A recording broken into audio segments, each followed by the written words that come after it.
Real estate sector में एक common query निकल के आती है कि सर मुझे इन्वेस्टमेंट करना है तो मुझे 3 साल या 4 साल या 5 साल में कितना इसका रिटर्न मिल जाएगा, कितना 2x या 3x ये हो जाएगा।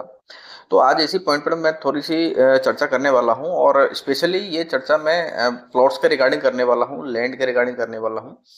तो इसको समझने के लिए सबसे पहले हमें ये जानना जरूरी है। देखो, जिस तरीके से रियल एस्टेट वर्क करता है उसमें ये वाले क्वेश्चंस थोड़े से फिट नहीं बैठते हैं। देखो, मान लीजिए कि हम किसी भी लोकेशन में इन्वेस्टमेंट करते हैं और हमें उम्मीद होती है कि ये 2 साल में या अगले आने वाले 3 साल या 4 साल में ये डबल का रिटर्न दे देगा। देखो, ऐसा नहीं होता है।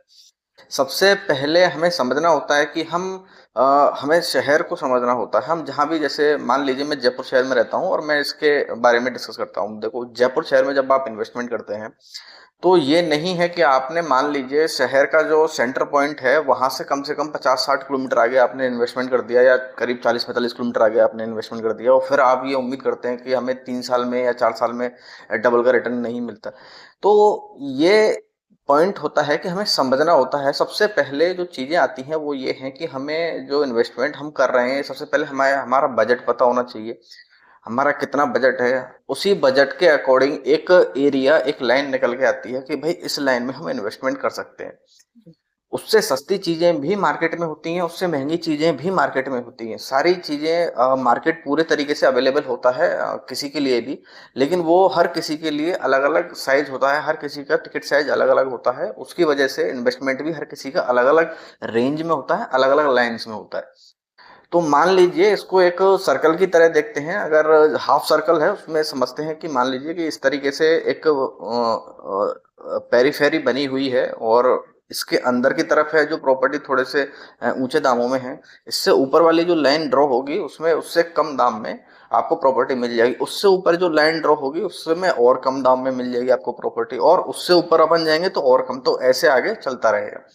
तो इस तरीके से एक शहर का जो डिजाइन होता है, एक शहर में जो और प्रॉपर्टी की जो रेट्स का जो इंक्रीमेंट का जो ग्राफ होता है वो भी इसी तरीके से मूव करता है कि आप शहर के सेंटर से कितना दूर है।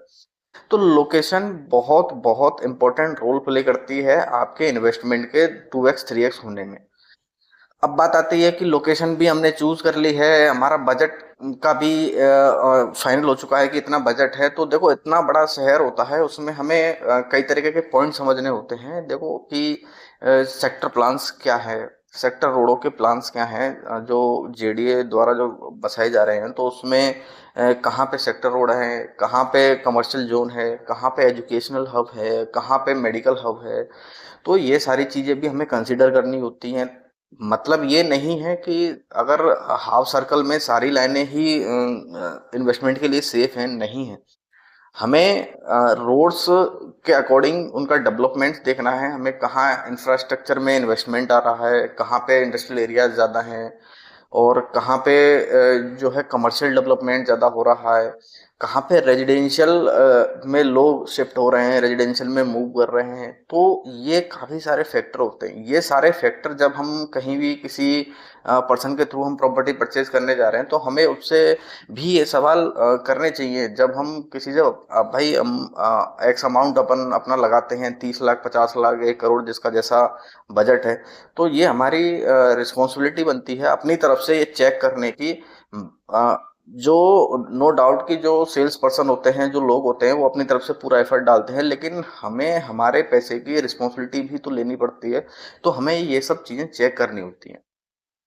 जब हम ये सब चीजें चेक कर लेते हैं और अपना जो चेक बॉक्स है उस पर हम क्लिक करते हैं कि भाई इतने जो मेरे पॉइंट्स थे इनमें अगर सारी चीजें हमारी जो है वो सारी मैच हो रही हैं हमारी कैलकुलेशन के हिसाब से, तो मोस्ट प्रोबेबली चांसेस हैं कि आपको उस लोकेशन पे अच्छा रिटर्न देखने को मिल सकता है। अब इसमें भी मोस्ट प्रोबेबली है, इसमें कई बार जो अनएक्सपेक्टेड थिंग्स हैं, अनएक्सपेक्टेड सिनेरियो हैं वो भी हो सकते हैं। तो रिस्क तो हर सेक्टर में, हर लाइन में रहेगा, लेकिन ये है आप उस रिस्क को किस तरीके से मिनिमाइज कर सकते हैं। तो ये बहुत इंपॉर्टेंट है, ये चीज़ें चेक करना बहुत ज़रूरी है।